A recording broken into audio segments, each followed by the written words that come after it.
I see a red light. There we go. Okay, so again, do not let this inhibit you guys from speaking. All right? Don't. Okay. Because I don't want that to screw anything up. All right? Squeaky music stand.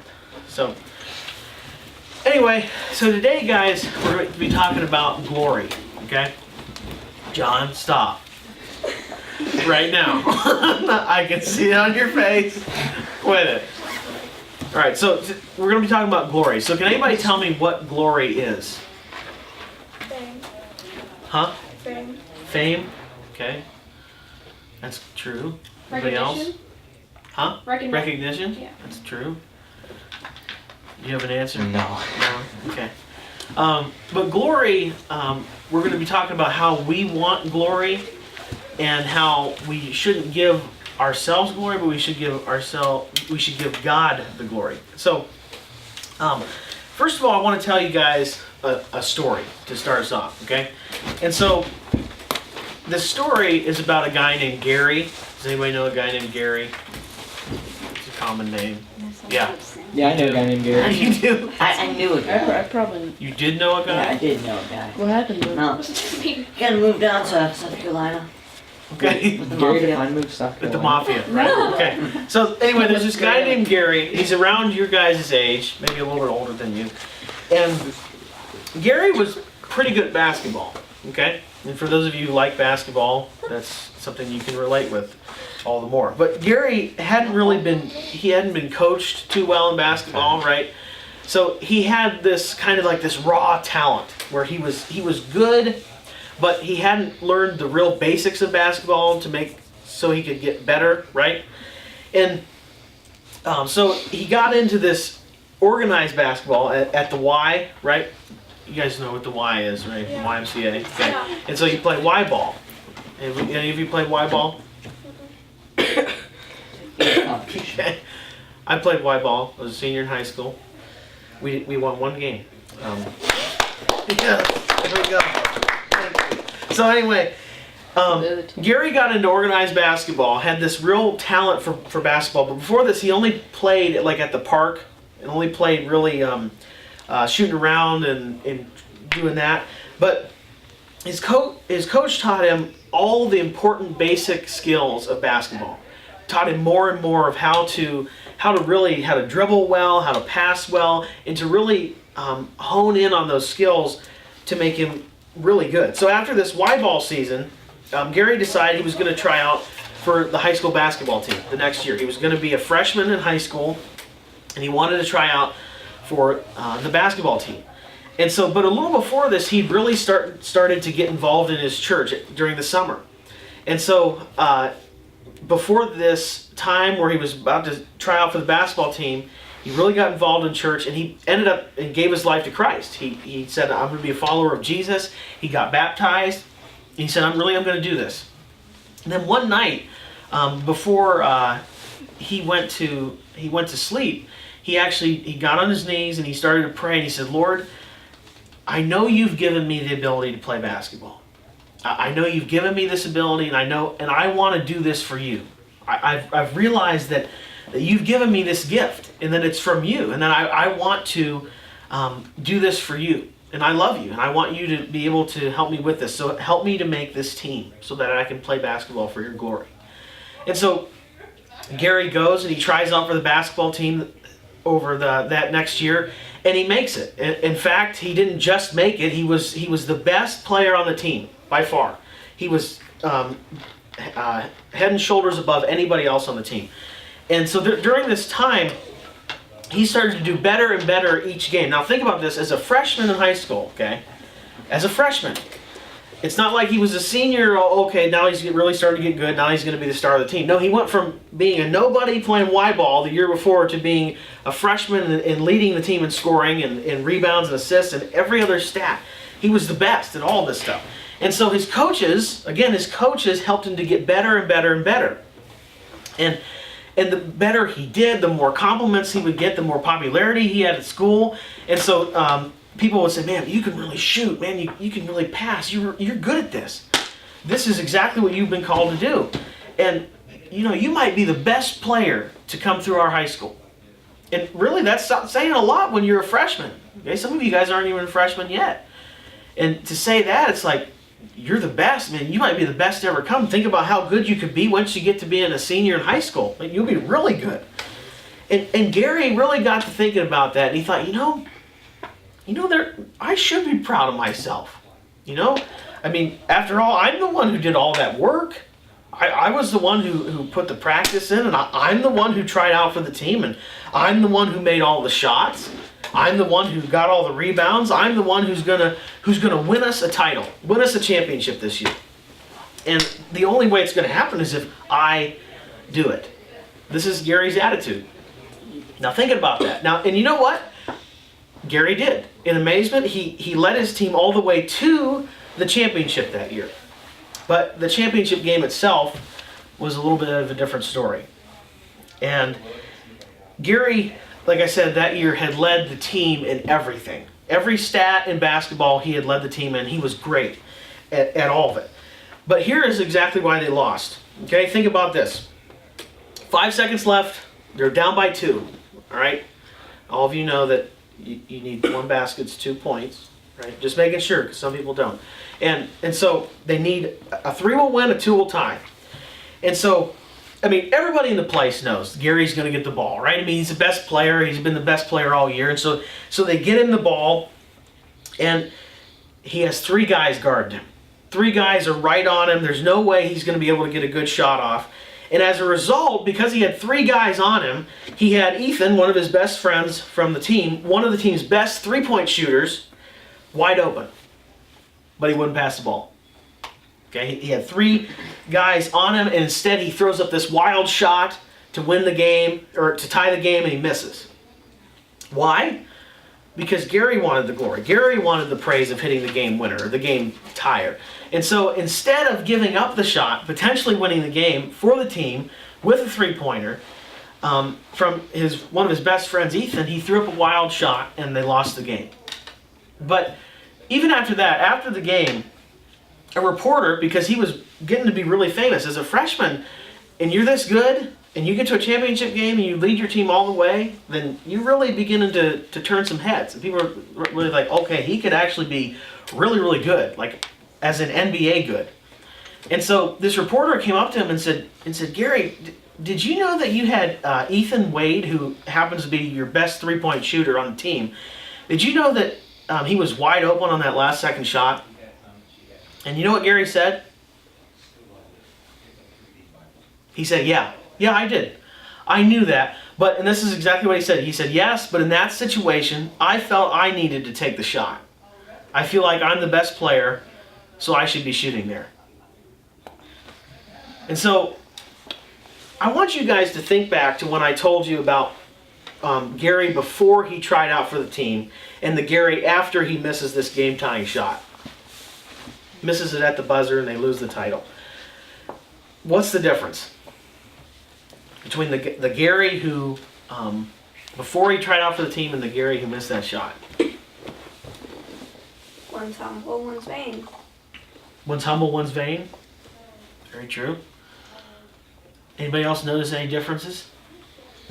He was selfish. The second one, right? What are some difference in his attitude before he makes the team? In the first one, he was praying to God, saying, I want to do this for you. And then when that last shot came, he was doing it for himself. Yep. Anybody else in deep thought? No? Maybe not?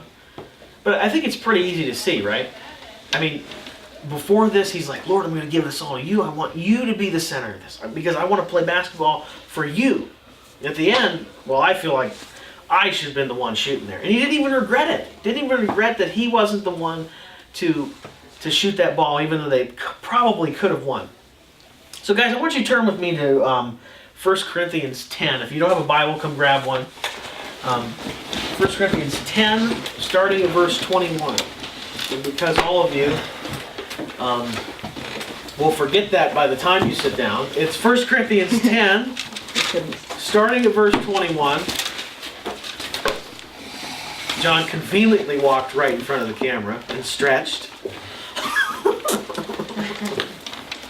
That's okay.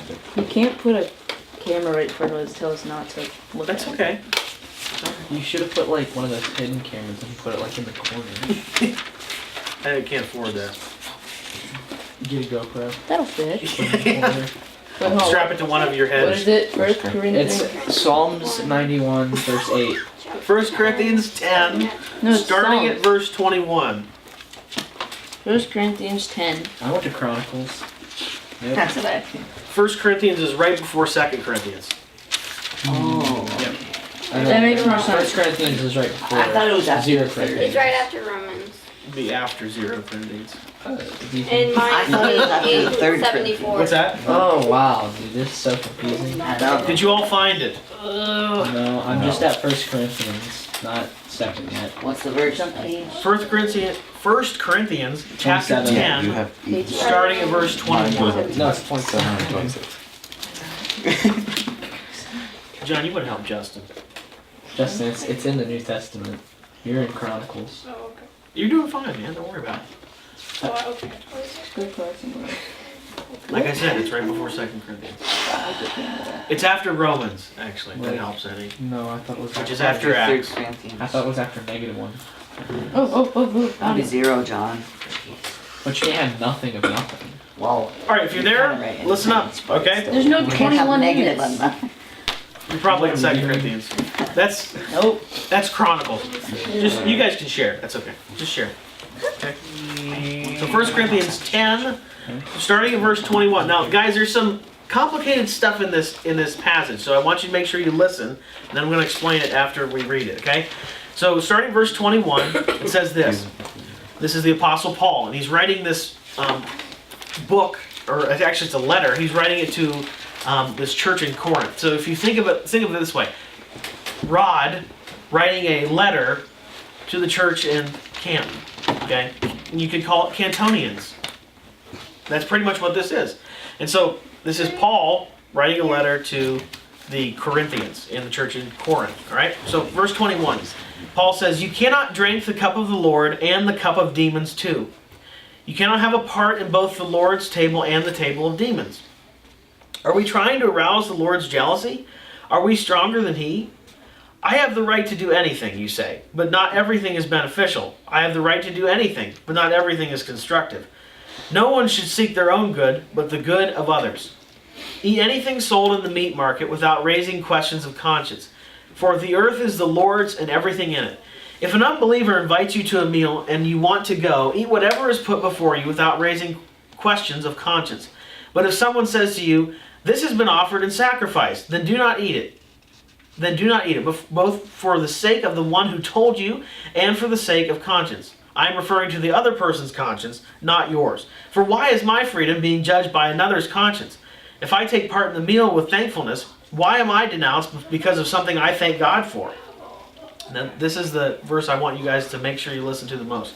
"So whether you eat or drink or whatever you do, do it all for the glory of God.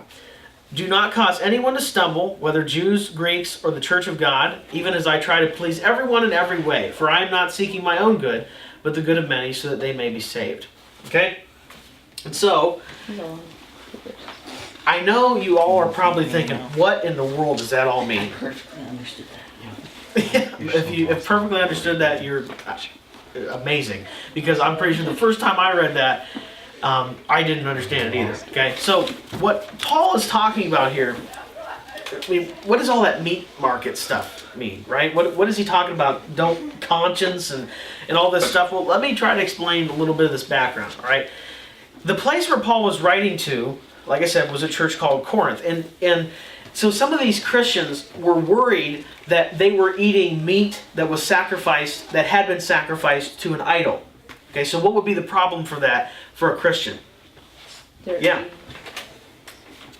What? Tell me your thought. What do you think? No? All right. Would you say something, Joe? Yeah, they're eating a certain food that was blessed by another god. Okay, yes, that's a good explanation. The problem is they were thinking, okay, if this is sacrificed to another god, all right, then I probably shouldn't be eating this because it's not the God that I serve. It's not the true God, right? It doesn't make any sense. But in fact, Paul is saying, listen, I don't want you guys to worry about that. Everything has been created by God. Everything has been ordained by God, and everything's clean now because of Jesus, all right? And so you guys don't have to worry about that. God has created it, and therefore you can eat it. It's all right. Does that make sense? So that's why they're all worried about this meat. And so Paul says, listen, if somebody tells you that it's sacrificed at the meat market, you can respect them and not eat it, but don't worry about it if you're by yourself. Okay? All right, so, but how in the world does that mean anything for us 2,000 years later? Okay, does anybody have any idea? No, but those things can be applied to a lot of other things. I don't know if you guys have ever been told Christians shouldn't partake in trick-or-treating, right? You ever been told that? Kind of. Fall festival. Oh, yes, for Christians it's the fall festival, right? But have you ever been told that Christians can't partake in trick-or-treating? No. Okay, because it has its roots. Yeah. It's a pagan holiday, right? Mm-hmm. Which it's true. It is rooted in a pagan I know. holiday, and a pagan means that it's just a false god. It's not rooted in the one true God, and so, but you guys don't need to worry about whether or not you can go trick or treating or not. You can go trick or treating as long as you know and realize that whatever this was, whatever it began, that we're not worshiping those gods. Okay, it's just like Paul was talking about that meat. Don't worry about it because God has created everything. It's okay. It's all right. Just know that whatever God that Halloween was rooted in is not the true God. Does that make sense? Mm-hmm. You guys get that? Okay. So now we're going to apply these verses to us, or to you guys. We're going to be focusing on verses 21, 22, 24, and 31. So first of all, let's read 21 and 22 once again. Can I get a volunteer to read that? That'd be great. Yeah, go ahead, Lee. You cannot drink the cup of the Lord and the cup of demons too. You cannot have a part in both the Lord's table and the table of demons. Are we trying to arouse the Lord's jealousy? Are we stronger than He? Okay. What do you guys think that verse means? That passage means? Are we trying to be better than God? In a way, yeah. Anybody else have any idea? Nobody has spoken over here. I have. Are we trying to make? Are we? You made me lose my train of thought. Okay, read verse 21 again. Okay, read verse 21. Are we trying to prove to him that we don't need him? Is that what it is? That's a good part of. That's a good point. Yeah. But it's not exactly. Aww. Not exactly. But anybody else have any idea? Other ideas? And wrong. Yes. It's saying kind of you can't worship more than one thing. Boom. Right. That's exactly right. Oh, Got it. So he's saying you can't worship both God and Satan. That makes sense, right? Okay. So can God have anything to do with Satan? Well, Satan was No. an angel. Huh? Satan was an angel. He was. So But technically- now, can God have anything to do with Satan? Maybe not And now. when you're comparing good and bad. Right. But they're opposed to each other, right? Oh, okay, that's what you meant. Yeah. Right. Okay. Not as in like, can they fight? I'm not saying that. Dude, Dylan, don't do that. Which God has already won. That's already taken care of. Okay. Then It's why not like are we they're constantly having. It's like not like God is having trouble with Satan because God is just so much more powerful than he is. But the point is, can demons and angels hang out? No. No, because they're opposed to one another. They just can't happen. Okay. So that's what Paul is getting at. Okay. The point is this though: if we are Christians, does it show in our lives? Yes. Does it show in our life? Or yeah, right, John. It should. It should show in our life. But does it? Okay, so let's put it in your guys' situations. Okay, in your shoes. Yes. I have a situation. Okay. Okay, so my friends at school, they I know what you're talking about. do you? Yeah. They're gonna go and do I don't know if you do. I Well, think I know. they say that they're Christians, but I don't think that they really are because they always talk about like sex and stuff like that. Yep. And then they're always like, if some girl told you that she wanted to have like that type of relationship with you, what would you say? And I always say no. That's great. Yeah. That's exactly what you need to say. And the thing is, guys, and John, I'm proud of you for doing that. But not only that, that when they say they're Christians, how does that make real Christians look? Bad. Makes us look bad. Makes us look horrible, because it's saying when you say you're a Christian, and then you go out and do everything that's contradictory to where'd my Bible go? To what the Bible says, okay? Then you're not being a true Christian. You're being false. And so that's exactly what Paul is saying here. Hit right on the button, John. It said, because it says you cannot drink the cup of the Lord and the cup of demons too. You can't be in both. You can't say, God, I'm going to live for you, and then go out and say, world, I'm going to live for you too. It doesn't make any sense. It just doesn't work. Okay? And so I think a lot of us get this idea that a Christian means, oh, I believe in God. Yeah, I'm a good person, right? That's not being a Christian at all. Being a Christian is saying, I'm going to follow Jesus, and I'm going to do everything that he says in his word. Okay? And Jesus said, those who love me will do what I say, will do what I command. That's being a Christian. It's following Jesus. It's so much more than saying, oh, I believe in God. Well, that's great. Demons believe in God. Are they good in God's eyes? Not at all. Okay? So, can I, being a true Christian, this is a question, can I, being a true Christian, go out and smoke weed at my very pleasure? Does it say anything against smoking weed in the Bible? Can I, as weed a in general. Christian, Not weed in go general. out and Not- sin purposely? Okay? But okay. Go to Colorado. Here's what's always like not making sense to me does it say that like doing drugs like that is a sin in the Bible? Yeah, you used to do it back then. It says that you should not be drunk. Oh, okay, Okay. yeah, that's right. Now, obviously, being high and drunk is not the same thing, but Yeah, I thought it's it was. being in a different. It's being in a wrong state of mind. Am I stupid? Does that make sense? Well, it is a sort of being high, yeah, Pretty stupid. but it's still a difference. But Wait, what's the difference? I don't know. I've never been either, so I haven't been there, so I don't I know. think high you're like woozy and drunk you're just stumbly. Like We'll go with high, that. high But the you're point like- is If that you're you're high, then you're not woozy and drunk. No, That means come you're back. drunk. No, Come I back. meant like you're like Come back. You're, like, Bunny weird. trails. come back. Okay. The point is, though, John, is that you're in a different state of mind. You're in a state of mind that you cannot make correct decisions. Does that make sense? You can't make correct decisions, and therefore, to me, it's sin because you can't make a right decision. So, as a true Christian, you can't go out and do that and say, okay. The main point is this: can I be a true Christian and purposely sin? No. And just go on purposely saying, like, I love God, and then go out and purposely sin. And be one way on Sunday morning, and then be a completely different way the rest of the week.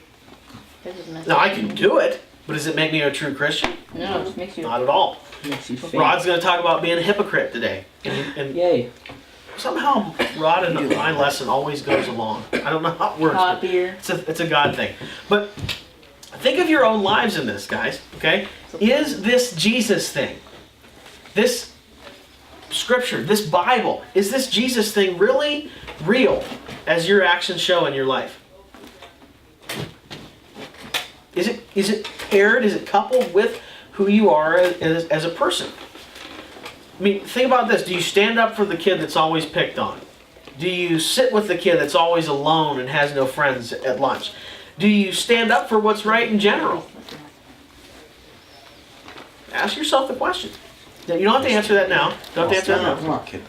Well, about sitting up, sitting with the kid that has no friends at lunch. I sit with this kid, so you're close enough. Very good. Thanks, Dylan. I appreciate it. Okay? I don't. So we talked about being Christian, you represent God. And so if you say you're a Christian, then you go out and live in a way that's contrary to Scripture, that's what you're saying that God is like. You're saying that what? God is fake. Because that's what you're being. Okay? You represent who Jesus is. Okay, and then we're going to skip down to verse 31. Okay?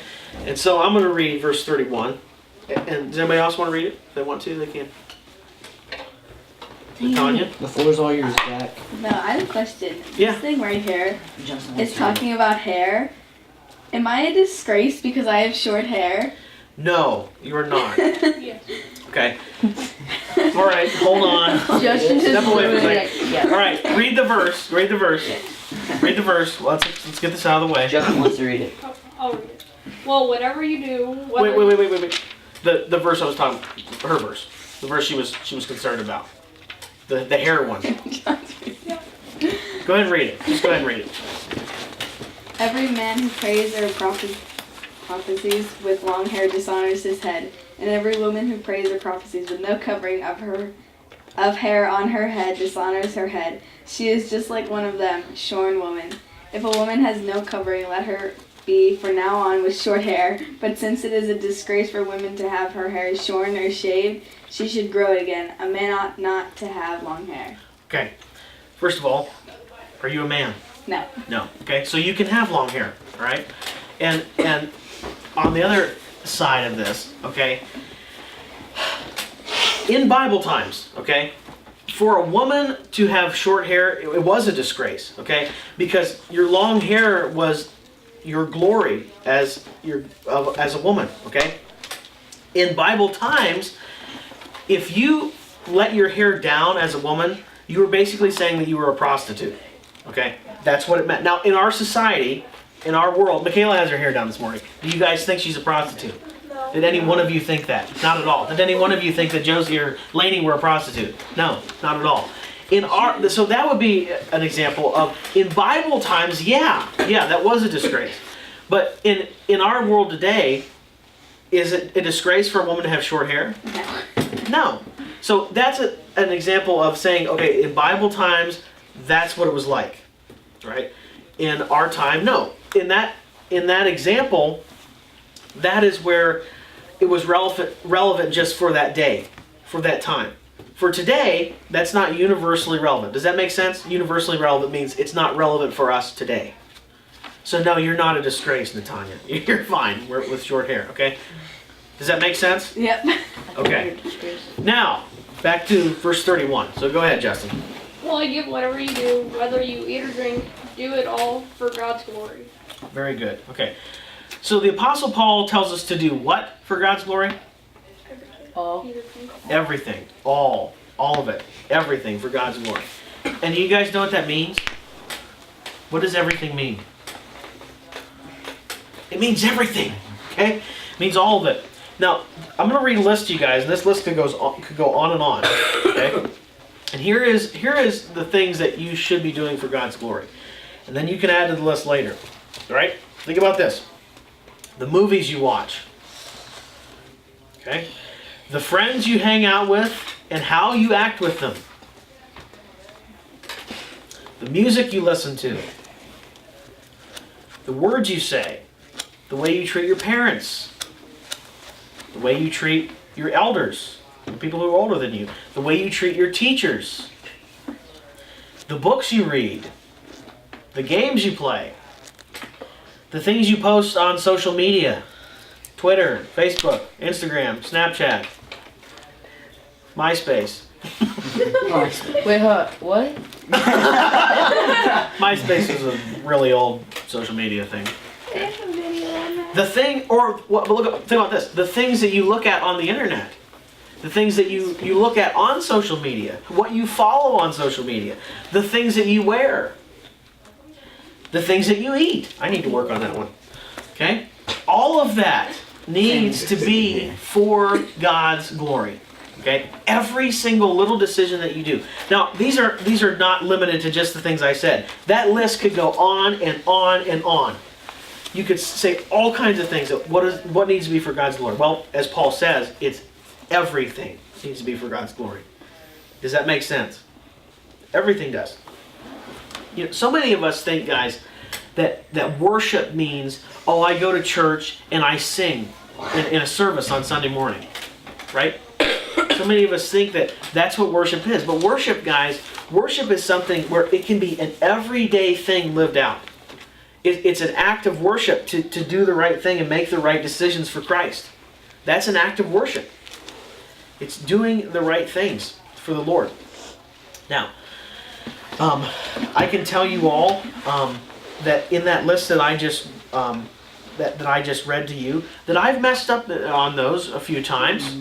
Okay, and I will mess up on those more than just a few times in the future. Okay, I'm not saying that in everything that you do, you need to be perfect, and that you need to make sure that everything you possibly do is for God's glory. Now, you need to try to do that, but you cannot succeed. You never be able to do it. That's why we have to be covered by Jesus' blood on the cross. John, were you going to say something? I'll talk about it later. Okay. That's the point, okay? Does that make sense to you guys? Everything for God's glory, and it has to be for Him. So, okay? So now we're going to do an activity, okay? You guys love activities. Is it with I know, we got time. We got 5 minutes. You calm down, son. All right? Yeah, 5 minutes. Okay, so now, right here in front of me, we got 5 different scenarios. Okay, I need 5 volunteers. So we've got John. Yeah. What's your name? Dylan. Michigan. Zach. Josie. I guess we only have 5. Oh, Justin. Justin doesn't do names. So.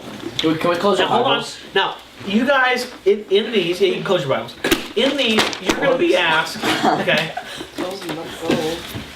You're going to be told a scenario, and you're going to say, what would you honestly do? Okay? What would you honestly do?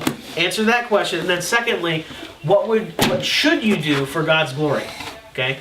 There's 2 different ones. All right? So, John, why don't you go first? Okay? Pick any one of these you want. Okay? And make sure, and go back to your seat and read it. Yeah. Don't read it yet. I want you to read it out loud. Oh, okay. Josie, pick one. Okay. Who else was it? Zach, can we get one? We're gonna say. And then Justin, grab one. Okay. And have a seat. All right. And then go ahead and who wants to go first? Ooh. Dylan had his hand up. Read it loud. Alright. Let's not. You are asked to go to a party by one of the most popular students at school. You're excited, but you know there will be alcohol and drugs at this party. Be honest, what would you really do? What should you do for God's glory? Okay. What would you honestly do? Honestly, I don't think I would go. Just because, like, bad things would probably happen. Like, that could involve police and that. Yeah. And what I should do is not go and maybe tell my parents, like, about what's gonna happen. Yep. That's a great answer. Who wants to go next? Zach? You never saw it coming. One of your friends gets into a pretty heated argument with a pretty angry kid. They happen to be arguing right beside the school trophy case. In a fit of rage, your friend pushes the kid right into the case, breaking the glass and a lot of valuable trophies in the process. Both your friend and the other kid take off running as the principal comes around the corner. As your friend runs by you, he says, "Don't rat me out, man." The principal sees you and asks, "What happened here? Be honest. What would you really do? What should you do for God's glory?" Okay, so what would you honestly do? Honestly, I would tell the truth, but try to make my friend look as good as possible while doing it. Okay. And well, for God's glory, I would probably tell the truth because lying is sin. Okay. Next. All right, John, go ahead.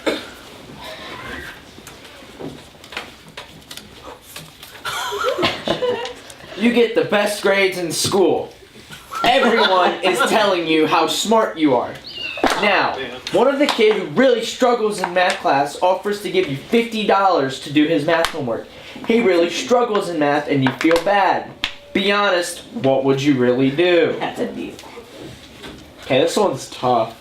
I know what I would do. If I like the kid just a little, I feel like I might. I just feel like I might, because, I mean, I can just do my own homework and then just put the answers down for his too. Okay. I mean, you're just basically writing the answers again. But I know that you shouldn't do it for God's glory.